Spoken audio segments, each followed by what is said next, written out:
जंगलातील प्रत्येक साधू, प्रत्येक ऋषी ताडकीच्या अत्याचाराने अक्षरशः भयभीत होता।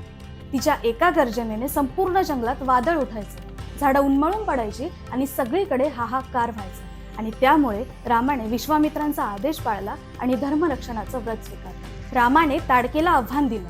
ताडका प्रचंड गर्जना करत समोर आली आणि तिच्या एका प्रहाराने जमीन हादरली। रामाने ठामपणे धनुष्य हाती घेतलं आणि तिच्यावर बाण सोडला आणि त्या एका अचूक बाणाने ताडकेचा संहार झाला। आजच्या काळात सुद्धा आपण हेच बघतो। न्याय व्यवस्थेमध्ये निर्णय घेताना लिंग बघितलं जात नाही, तर कृत्य बघितलं जातं। रामायण आपल्याला हेच शिकवतं की अन्यायाचा प्रतिकार करणे आवश्यक आहे। मग तो अन्याय समाजातील वाईट प्रवृत्तींच्या स्वरूपात असो, स्त्रियांवरील अत्याचाराच्या स्वरूपात असो किंवा पर्यावरण नाशाच्या स्वरूपात असो, ते करणारा स्त्री असो वा पुरुष, त्याचा प्रतिकार हा करायलाच हवा। पुढच्या वेळी जर कोणी तुम्हाला प्रभू श्रीरामांच्या स्त्रीवधाविषयी विचारलं तर त्यांना या प्रसंगाची आठवण नक्की करून द्या। आणि अशाच नवनवीन माहितीपूर्ण व्हिडिओसाठी लाईक आणि सबस्क्राईब करा।